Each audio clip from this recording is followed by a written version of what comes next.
चलो भाई chapter number 8 के अंदर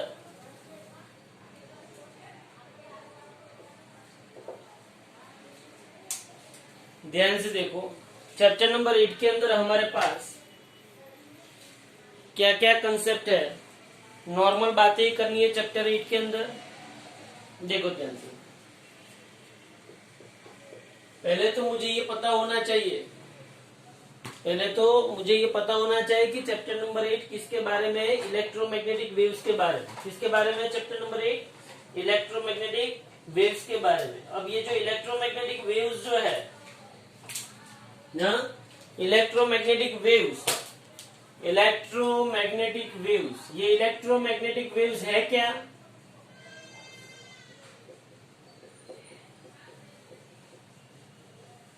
इलेक्ट्रोमैग्नेटिक वेव्स मतलब electric field and magnetic field. See reality में कहानी कहां से स्टार्ट होती है वो आपको पता होना चाहिए कि एनर्जी का जो ट्रांसफर होता है, एनर्जी का ट्रांसफर कहां पे होता है पता है आपको? हीट एनर्जी होती है, सॉलिड में जब ट्रांसफर होती है तब एक पार्टिकल से दूसरे पार्टिकल में आती है, उसको बोलते हैं कंडक्शन। याद हो तो 10th में हम 11th में हम पढ़े थे कंडक्शन की वजह से हीट एनर्जी ट्रांसफर होती है। याद करो, जिसमें हमको पार्टिकल की रिक्वायरमेंट होती थी, वो ऑसिलेट करते थे, ये सब था।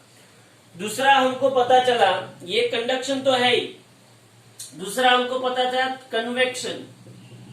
याद करो, कन्वेक्शन पता है, कन्वेक्शन ही पता है आप लोगों को, उसमें भी हीट एनर्जी ट्रांसफर होती थी, लेकिन यहाँ पे पार्टिकल फिक्स थे, यहाँ पे पार्टिकल अपनी पोजीशन चेंज करते थे।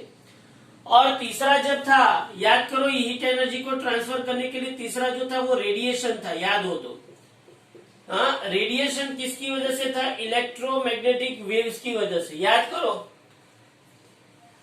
आपको 11th में हीट एनर्जी वाला जो चैप्टर था उसके अंदर 3 चीज आती थी, एक कंडक्शन था, एक कन्वेक्शन था और एक रेडिएशन था। कंडक्शन के अंदर याद करो हीट एनर्जी कैसे ट्रांसफर होती थी कि हमें एक पार्टिकल से दूसरे पार्टिकल पे, पार्टिकल का जो ऑसिलेशन होते थे, क्या होते थे पार्टिकल के जो ऑसिलेशंस, और वो ऑसिलेशंस के बेसिस पे हीट एनर्जी एक पार्टिकल से दूसरे पार्टिकल पे ट्रांसफर होती थी। फिर कन्वेक्शन में क्या था, पार्टिकल अपनी पोजीशन चेंज करके हीट एनर्जी को एक जगह से दूसरी जगह पे पहुंचाते थे। लेकिन बाद में हमको क्वेश्चन हुआ, क्या क्वेश्चन हुआ कि भाई जो सन में से जो एनर्जी यहाँ पे अर्थ की पास आ रही है, वो एनर्जी कैसे आती होगी? क्योंकि सन एंड अर्थ के बीच में सन और अर्थ के बीच में ना तो मीडियम है, कुछ है सन और अर्थ के बीच में है मीडियम? नहीं है। फिर भी सन से अर्थ पे कुछ रेडिएशन, कुछ एनर्जी आती है, हीट एनर्जी आती है, और उसको हमने क्या बोला? रेडिएशन बोला। And this radiation is nothing but electromagnetic waves. Electromagnetic waves के अंदर क्या होता है? इलेक्ट्रोमैग्नेटिक वेव्स के अंदर इलेक्ट्रिक फील्ड वेक्टर भी होते हैं और मैग्नेटिक फील्ड वेक्टर्स भी होते हैं। क्या होते हैं? Electric field vector and electromagnetic waves is combination of electric field vector और मैग्नेटिक फील्ड वेक्टर। वो स्पेस टाइम के साथ घूमते हैं। सपोज कि ये इलेक्ट्रिक फील्ड वेक्टर है,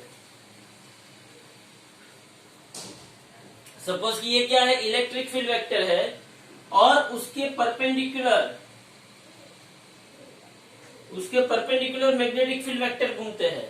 और सबसे बड़ी इंपॉर्टेंट बात यह है कि ये जो इलेक्ट्रिक फील्ड वेक्टर जा रहे हैं, ये जो मैग्नेटिक फील्ड वेक्टर जा रहे हैं, उन दोनों के परपेंडिकुलर, सी इलेक्ट्रिक फील्ड वेक्टर ऐसे, मैग्नेटिक फील्ड वेक्टर ऐसे, इलेक्ट्रिक फील्ड वेक्टर ऐसे, मैग्नेटिक फील्ड वेक्टर ऐसे, और उन दोनों के परपेंडिकुलर ये इलेक्ट्रिक फील्ड वेक्टर भी ऐसे ऑसिलेट करते हैं, मैग्नेटिक फील्ड वेक्टर भी ऐसे ऑसिलेट करते हैं, और ऐसे ऑसिलेशन करते करते जाते हैं, और उन दोनों के परपेंडिकुलर क्या आ जाता है?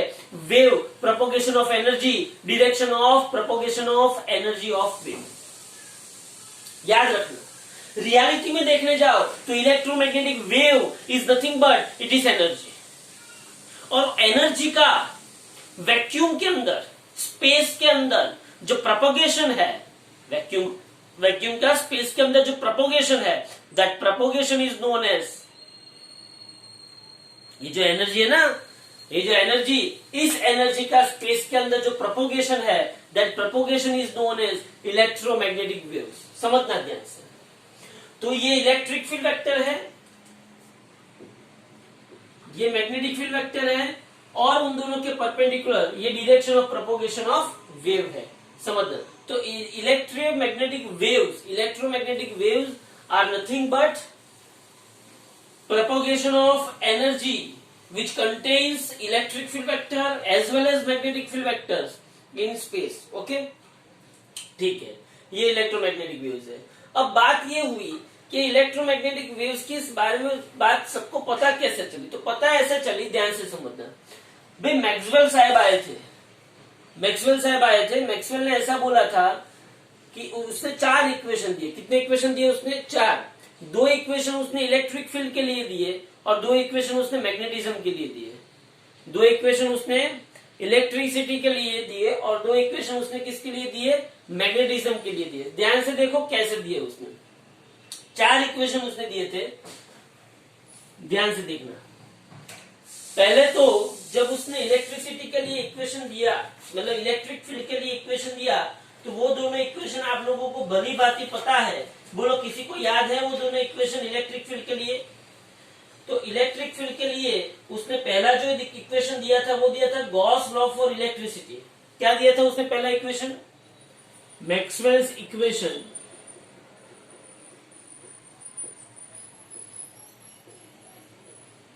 उसने पहला जो दिया था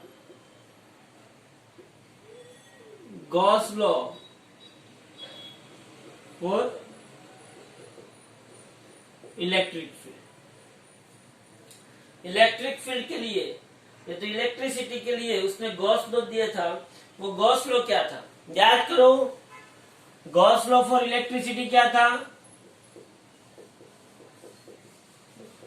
गॉस लॉ फॉर इलेक्ट्रिसिटी क्या था? कि मैं क्लोज इंटीग्रेशन करता हूं कोई एरिया पे, किसका? इलेक्ट्रिक फील्ड का मैं कोई एरिया पे क्लोज इंटीग्रेशन करता हूं तो वो क्या होता है? टोटल चार्ज या तो मैं ऐसा भी लिख सकता हूं sigma Q by epsilon not. क्या लिख सकता हूं मैं? Sigma Q by epsilon not. तो ये गॉस लॉ क्या था फॉर इलेक्ट्रिसिटी? क्या ये सबको पता है? दूसरा उसने गॉस लॉ दिया मैग्नेटिज्म के लिए। दूसरा उसने गॉस लॉ किसके लिए दिया? मैग्नेटिज्म के लिए। और मैग्नेटिज्म के लिए उसने जो गॉस लॉ दिया था उसका मतलब क्या था? उसका मतलब क्या था कि भाई integration B dot D A, integration close integration over particular area, integration B dot D A is equal क्या था? 0। ये दोनों इक्वेशन की अपने आप में एक बहुत बड़ी महानता है। क्या महानता है? ध्यान से समझो, इसको तो मैं बाद में ड्रॉ करूंगा। ये दोनों इक्वेशन की अपने आप में एक बहुत बड़ी महानता है। क्या है मैं समझाता हूं। पहले तो ये गॉस लॉ फॉर मैग्नेटिज्म समझ लो। गॉस लॉ फॉर मैग्नेटिज्म क्या कहता है कि यहां पे मैंने नॉर्थ पोल लिया और यहां पे मैंने साउथ पोल लिया। नॉर्थ में से मैग्नेटिक फील्ड लाइन निकली, साउथ में घुसी और वापिस अंदर से नॉर्थ में मिली। हाँ, जब मैं इस मैग्नेट को कट करूंगा, सपोज कि मैं ये मैग्नेट को क्या करता हूं? कट करता हूं। तो जब मैंने कट किया, तो ये नॉर्थ है, ये साउथ है। हाँ, तो यहाँ पे वापस क्या मिल जाएगा? साउथ। और यहाँ पे वापस क्या मिल जाएगा? नॉर्थ। मतलब कि देयर मैग्नेटिक मोनोपोल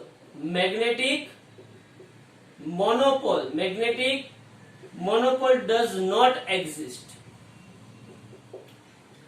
कभी भी मैग्नेटिक मोनोपोल एग्जिस्ट करते नहीं है। कुछ भी हो जाए, मैग्नेटिक मोनोपोल कभी भी एग्जिस्ट करते नहीं है। याद रखना, यहाँ पे integration B dot D A का 0 का मतलब क्या है कि मैं बी डॉट डी ए, मैं मैग्नेटिक फील्ड का इस पर्टिकुलर एरिया पे मैं अगर उसका क्लोज इंटीग्रेशन करता हूं तो मैं वापिस वहां का वहां आता हूं, क्या हो जाता है, जीरो हो जाता है। जबकि इलेक्ट्रिक फील्ड का मैं क्लोज इंटीग्रेशन करता हूं तो मुझे इंडिविजुअल चार्ज मिल सकता है, जिसको हम क्या बोलते थे, इलेक्ट्रिक फ्लक्स बोलते थे।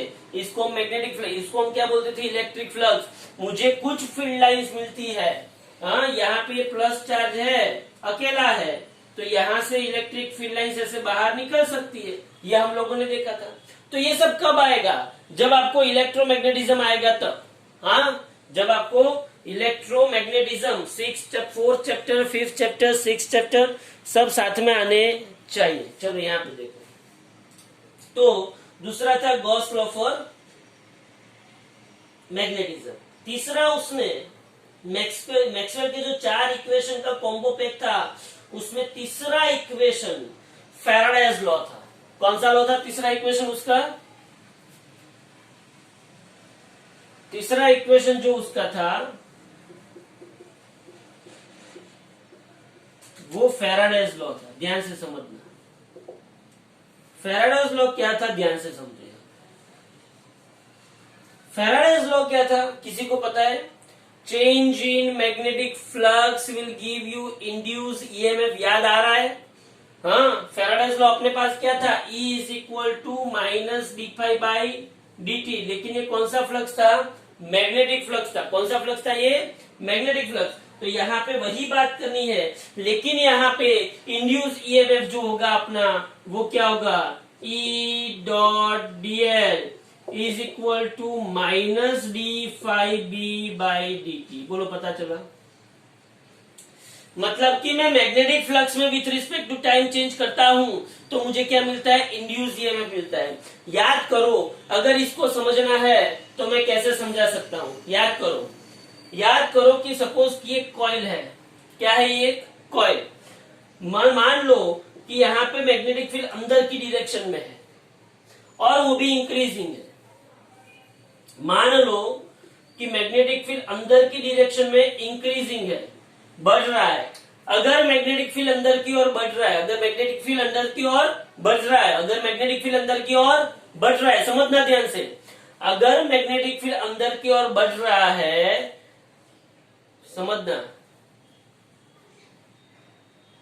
अगर मैग्नेटिक फील्ड अंदर की ओर बढ़ रहा है तो क्या होगा, तो सीधी सी बात है कि अगर मैग्नेटिक फील्ड अंदर की ओर बढ़ रहा है तो इस लूप के अंदर करंट वही डायरेक्शन में इंड्यूस होगा। याद करो लेंज लॉ, लेंज लॉ याद करो। अगर मैग्नेटिक फील्ड अंदर की ओर बढ़ रहा है तो इस लूप के अंदर करंट वही डायरेक्शन में इंड्यूस होगा कि जिससे जो मैग्नेटिक फील्ड बनेगा वो इस बढ़ने को क्या करे, अपोज करे। फिर से, अगर ये लूप के अंदर मैग्नेटिक फील्ड बढ़ रहा है, अगर ये यहाँ पे अंदर की ओर मैग्नेटिक फील्ड बढ़ रहा है तो यहाँ पे करंट वही डायरेक्शन में घूमेगा कि जिससे ये मैग्नेटिक फील्ड के बढ़ने का वो क्या करे, अपोज करे। समझ में ध्यान से। तो ये अंदर की ओर बढ़ रहा है, ये अंदर की ओर बढ़ रहा है, तो अंदर की ओर बढ़ रहा है तो मुझे मैग्नेटिक फील्ड कहाँ पे चाहिए, बाहर की ओर, तभी तो ये अंदर की ओर बढ़ना क्या होगा, कम होगा। तो यहाँ पे करंट कैसे बहेगा, एंटी क्लॉकवाइज बहेगा। कैसे बहेगा करंट यहाँ पे, एंटी क्लॉकवाइज। बोलो समझ में आ रहा है कि नहीं आ रहा है? अच्छा, एंटी क्लॉकवाइज करंट बहा, मतलब जहां पे करंट बहा वहां पे पोटेंशियल डिफरेंस होगा, और जहां पे पोटेंशियल डिफरेंस होगा वहां पे इलेक्ट्रिक फील्ड होगी। तो इस लूप के ऊपर ये करंट ऐसे बहा मतलब इलेक्ट्रॉन ऐसे गए, करंट ऐसे बहा मतलब इलेक्ट्रॉन ऐसे गए। तो इस लूप के अंदर हर ईडीएल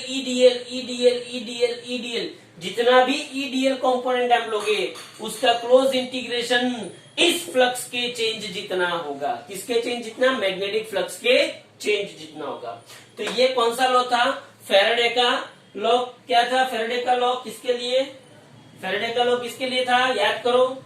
फैराडे, समझ में आया ना, करंट मैग्नेटिक फील्ड अंदर की ओर बढ़ रहा है तो करंट को ऐसी डायरेक्शन में घुमाओ, ऐसी डायरेक्शन में घुमाओ कि इसको घटाए, तो बाहर की ओर मैग्नेटिक फील्ड आना है तो करंट एंटी क्लॉकवाइज घूमेगा। तो यहाँ पे हर एक पॉइंट पे E dot dl E dot DL, E dot DL, E dot DL, उसका क्लोज इंटीग्रेशन करोगे तो आपको टोटल फ्लक्स का चेंज मिलेगा। क्या मिलेगा? टोटल फ्लक्स का चेंज। ये आपका फैराडेज लॉ है। अब जो बात आती है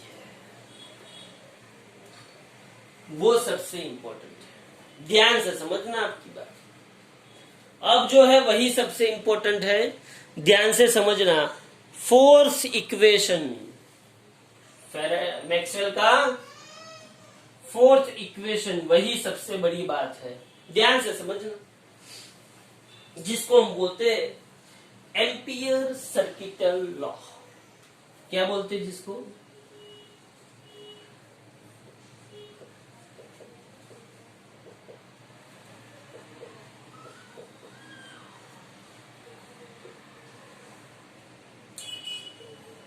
अब ध्यान से समझना, ये एम्पियर सर्किटल लॉ है क्या? मैं शॉर्ट में करवाऊंगा क्योंकि ये आपके सिलेबस में नहीं है। फिर भी इसने क्या किया कि एक दो कैपेसिटर लिए, उस कैपेसिटर के साथ एक बैटरी कनेक्ट की, यहां पे की कनेक्ट की। आप लोगों को भी पता है, मुझे भी पता है, जब मैं ये की ऑन करूंगा तब ये कैपेसिटर पे सपोज कि यहाँ पे पॉजिटिव चार्ज डिपॉजिट होता जाएगा, यहाँ पे नेगेटिव चार्ज डिपॉजिट होता जाएगा, ये आप सबको पता है। अच्छा, यहां से मैंने जब बैटरी का सप्लाई दिया, यहां पे करंट आया,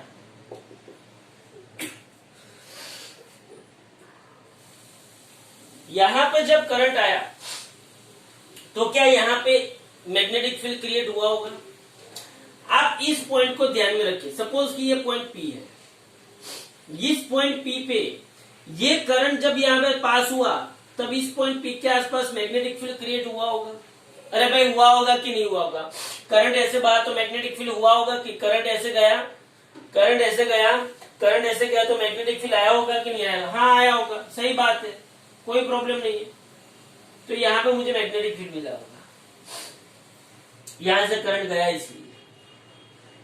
यहां से मैग्नेटिक फील्ड मुझे मिला। मुझे कब पता चला कि यहां से मैग्नेटिक फील्ड मिला? तो कि यहां पे मैंने कोई एक नीडल रख दी। क्या रख दी? कोई एक नीडल रखी तो मुझे पता चला कि यहाँ पे मुझे मैग्नेटिक फील्ड मिला। Okay, fine. और वैसे भी मुझे पता है कि किसी भी वायर के अंदर करंट पास होता है तो उसके आसपास मैग्नेटिक फील्ड क्रिएट होता है। वो मुझे यहाँ पे नीडल से प्रूफ मिल गया। ये मैंने नीडल रखी,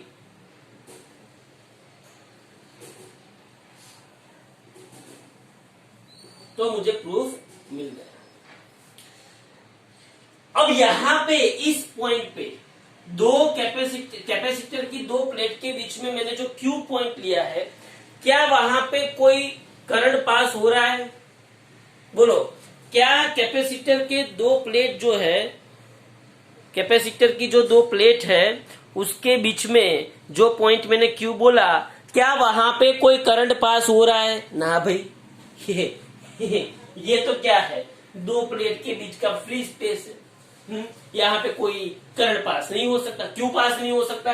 क्योंकि ये तो आयन है, यहाँ पे आयोनाइजेशन हुआ नहीं है, चार्ज यहाँ पे जाएगा नहीं, क्योंकि चार्ज यहाँ पे है, यहाँ पे है, यहाँ पे नहीं है। चार्ज नहीं है तो चार्ज का फ्लो नहीं है, चार्ज का फ्लो नहीं है तो करंट नहीं है, और करंट नहीं है तो मैग्नेटिक फील्ड नहीं। सबको पता चला मैं जो बोल रहा हूं?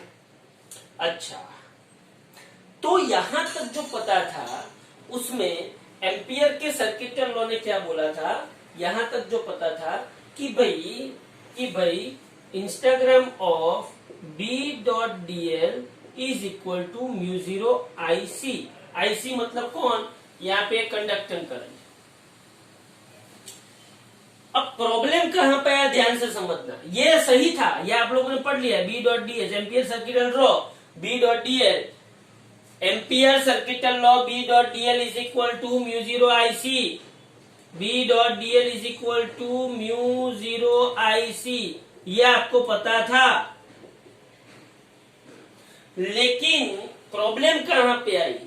ये सही था और सही है, लेकिन प्रॉब्लम कहां पे आई? जब उसने यहां पे नीडल रखी। रियलिटी में यहां पे कोई चार्ज फ्लो नहीं कर रहा है तो करंट पास नहीं होना चाहिए। करंट पास नहीं हो रहा है तो मैग्नेटिक फील्ड नहीं होनी चाहिए, फिर भी यहाँ पे मुझे मैग्नेटिक फील्ड मिली। नीडल डिफ्लेक्ट हुई, नीडल डिफ्लेक्ट हुई, इसका मतलब ये हुआ कि ये क्यू पॉइंट पे भी मैग्नेटिक फील्ड है, तो ये मैग्नेटिक फील्ड आया कहां से? समझ में आ रहा है? तो ये मैग्नेटिक फील्ड आया कहां से? तो तब उसने जो लॉजिक लगाया वो मैक्सवेल था, ये था, वो था, फैराडे था, एम्पियर था, उसने जो लॉजिक लगाया उस लॉजिक के ऊपर से क्या है, ध्यान से समझ लेना कि ये बात आपकी सही है कि यहाँ पे जो करंट है IC is equal to dq by dt, ये बात आपकी सही है। अब यहाँ पे क्या होता है, ध्यान से समझना, यहाँ पे +2 माइनस इलेक्ट्रिक फील्ड डेवलप होता है, हाँ होता है। ये जो +2 माइनस इलेक्ट्रिक फील्ड डेवलप होता है, क्या वो कांस्टेंट है कि वेरिएबल है? तो तब पता चला कि ये इलेक्ट्रिक फील्ड कांस्टेंट नहीं है, ये वेरिएबल है। कैसे? क्योंकि चार्ज, जब कैपेसिटर का चार्ज होता है, जब यहाँ पे मैंने स्विच ऑन किया, तब धीरे धीरे धीरे धीरे धीरे धीरे धीरे धीरे धीरे धीरे धीरे धीरे सब चार्ज ऊपर एक्यूमुलेट हो गए। मतलब कि पहले 5 चार्ज आए, यहाँ पे 5 नेगेटिव आए, तो 5 का इलेक्ट्रिक फील्ड था, फिर 10 था, फिर 15 था। मतलब कि यहाँ पे इलेक्ट्रिक फील्ड क्या होता रहता है, चेंज होता रहता है। मतलब ये हुआ कि यहाँ पे इस पार्ट में इलेक्ट्रिक फील्ड का जो चेंज है, क्या है इलेक्ट्रिक फील्ड का? इलेक्ट्रिक फील्ड का चेंज, सिर्फ इलेक्ट्रिक फील्ड नहीं, इलेक्ट्रिक फील्ड का चेंज, समझना ध्यान से, यहाँ पे इलेक्ट्रिक फील्ड का चेंज जो है वो मैग्नेटिक फील्ड को जनरेट करता होगा। तो यहाँ पे इलेक्ट्रिक फील्ड का चेंज यहाँ पे होता होगा। तो मैंने यहाँ पे एक बात की कि इलेक्ट्रिक फ्लक्स का इक्वेशन क्या है? इलेक्ट्रिक फ्लक्स का इक्वेशन क्या है? Phi E is equal to E A. But ये 2 प्लेट है, 2 प्लेट के बीच में इलेक्ट्रिक फील्ड क्या होता है? Now electric field between 2 plates of capacitor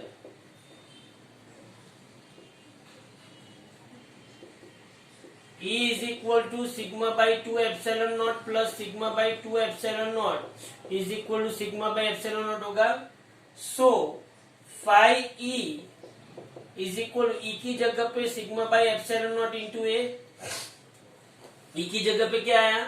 sigma by epsilon naught into A। अब ध्यान से समझना, but sigma is equal to क्या होता है? Q by A. तो phi E is equal to sigma की जगह पे Q बाई ए, और ये क्या होगा? A epsilon naught. Q A cut हुए तो phi E is equal to Q by epsilon naught होगा। क्या होगा? Q by epsilon naught. अब देखो यहाँ पे समझ में आ रहा है? Phi E is equal to sigma by epsilon naught into A, sigma by epsilon naught into A, sigma is equal to Q by A cut हुआ तो क्यू बाई एप्सिलॉन नॉट हुआ। ये मेरे पास क्या आ गया? फाई आ गया। क्या आ गया? ये मेरे पास फाई। अब मैं इसका डिफरेंशिएशन करता हूं। क्या करता हूं मैं इसका? Differentiation. So D phi by D T is equal to 1 upon epsilon naught, ये D Q by D T हुआ, और ये dq बाई dt को मैं क्या बोल सकता हूँ? Conduction current. क्या बोल, अरे डिस्प्लेसमेंट करंट। क्या बोल सकता हूँ? ये dq बाई dt को मैं डिस्प्लेसमेंट करंट।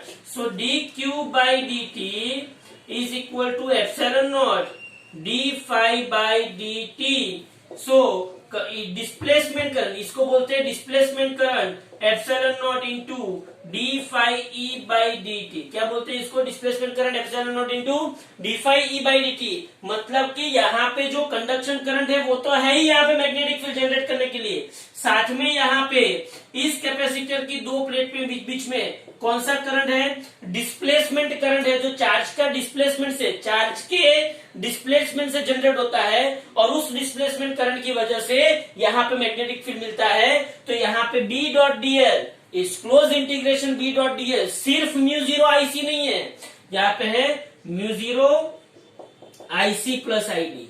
तो यहां पे आएगा म्यू जीरो, बोला आई सी कितना है dq बाई dt, और आई डी कितना है, आई डी कितना है epsilon naught D phi E by D T, I D कितना है epsilon naught D phi by D T. तो यहाँ पे mu zero I C plus mu zero epsilon naught D phi E by D T, this is known as Ampere circuit law. तो यहाँ पे Maxwell ने electromagnetic waves की theory को आगे बढ़ाने के लिए जो मेन रिसर्च किया वो कौन सा रिसर्च किया, डिस्प्लेसमेंट करंट का। किसका रिसर्च किया, डिस्प्लेसमेंट करंट, कि भाई यहां से वायर के अंदर करंट पास होता है, वायर के अंदर करंट पास होता है तो मैग्नेटिक फील्ड तो जनरेट होता ही है, वो तो सब पूरी दुनिया को पता है।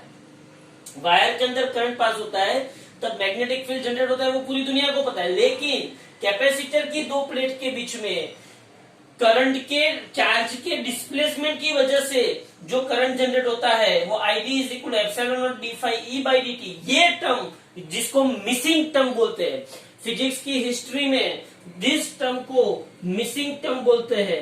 कभी कभी ऐसा भी पूछा जाता है कि मैक्सवेल की मिसिंग टर्म क्या थी, वो मिसिंग टर्म ये थी। या तो ऐसा पूछा था एम्पियर सर्किट लॉ में मिसिंग टर्म क्या थी, तो ये मिसिंग टर्म कौन थी, डिस्प्लेसमेंट करंट। बोलो समझ में आया कि नहीं आया। ओके, तो ये मैक्सवेल के 4 इक्वेशन उसने दिए थे और सबसे बड़ा कंसेप्ट उसने दिया डिस्प्लेसमेंट करंट का। Okay, thank you.